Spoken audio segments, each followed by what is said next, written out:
Civil service 2025 preliminary എക്സാമിന് ഇനിയും ഒരു മാസം തികച്ചില്ല.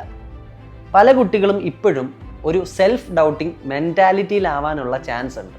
പലരും സിലബസ് കവറേജിൻ്റെ കാര്യത്തിൽ കൺഫ്യൂഷനിലുണ്ടാവും. ഞാൻ ഫുള്ള് സിലബസ് കവർ ചെയ്തിട്ടുണ്ടോ, കോർ ഏരിയകളെല്ലാം ടച്ച് ചെയ്ത് പോയിട്ടുണ്ടോ. ചിലർ ടെസ്റ്റ് സീരീസ് എഴുതുന്നുണ്ടാവും. അവർ ക്വസ്റ്റ്യൻ കാണുമ്പോൾ ഇത് ആദ്യമായിട്ട് കണ്ട ക്വസ്റ്റ്യനായിട്ട് തോന്നും. അപ്പോൾ കുട്ടികൾ എന്ത് ചെയ്യും? ജനറലി വളരെയധികം ടെൻസ്ഡ് ആവും. ഇതൊക്കെ വളരെ നോർമലായിട്ടുള്ള കാര്യമാണെന്ന് നിങ്ങൾ മനസ്സിലാക്കുക. കുറേ വർഷം പ്രിപ്പയർ ചെയ്ത സ്റ്റുഡൻസിന് പോലും ഇങ്ങനൊരു ഫീലിംഗ് വരാറുണ്ട്. നമ്മൾ കൊളോക്കിയലി ഇതിനെ ഒരു ബ്ലാങ്ക് ഫീലിംഗ് എന്നൊക്കെ പറയാറുണ്ട്. പക്ഷെ നിങ്ങൾ ടെൻഷൻ അടിക്കേണ്ട കാര്യമല്ല. ഇതിനൊരു സൊല്യൂഷനുണ്ട്. Solution is 3 pronged.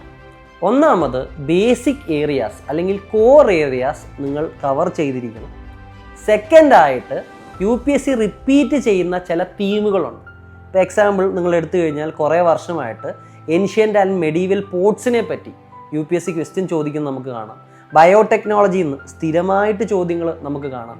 International organisations especially UN ബോഡീസിനെ പറ്റി UPSC സ്ഥിരമായിട്ട് ക്വസ്റ്റ്യൻസ് ചോദിക്കുന്നത് നമുക്ക് കാണാം. അപ്പോൾ തീംസ് നമ്മൾ മനസ്സിലാക്കുകയും അത് പഠിച്ചു വെക്കുകയും ചെയ്യുന്നത് വളരെ ഇമ്പോർട്ടൻ്റ് ആണ്.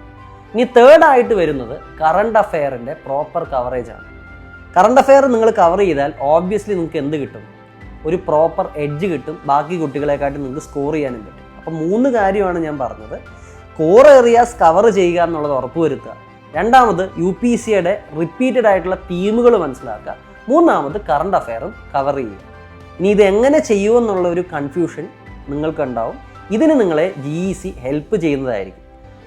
V are coming with a programme after clearly analysing previous year question papers and proper patterns.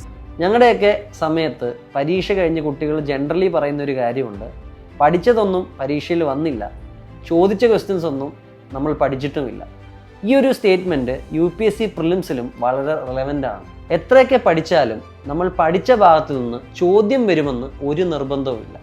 ഈ വർഷം വരുന്ന ചോദ്യങ്ങൾ കറക്റ്റായിട്ട് പ്രെഡിക്റ്റ് ചെയ്യാൻ പറ്റുന്നതിലാണ് നിങ്ങളുടെ വിജയം. ഇതിന് നിങ്ങളെ സഹായിക്കാൻ ഞങ്ങൾക്ക് പറ്റും. വളരെയധികം റിസർച്ച് ചെയ്തതിന് ശേഷം we are coming up with our new programme PPL prelims premier league. ഇനിയും ഇതൊക്കെ കൂടെ നടക്കുമെന്നുള്ളൊരു സംശയം നിങ്ങൾക്കുണ്ടാവാം. ശരിയാണ്, ഒരു ODI കളിക്കാൻ നിങ്ങൾക്ക് ഇനി സമയമില്ല. പക്ഷേ ഒരു 2020ക്കുള്ള സമയം നിങ്ങൾക്കുണ്ട്. IPL നമ്മളെ പഠിപ്പിക്കുന്ന ഒരു പാഠമുണ്ട്: ചെറിയ ഓവറുകളിലും വലിയ സ്കോർ പോസിബിളാണ്. അവസാന ഓവറുകളിലും കളി മാറി മറിയും. മിനിമം 40 മാർക്കെങ്കിലും ഈ പ്രോഗ്രാമിൽ നിന്ന് നിങ്ങൾക്ക് കിട്ടുമെന്ന് എനിക്ക് ഉറപ്പാണ്. So get ready, pad up four prelims premier league.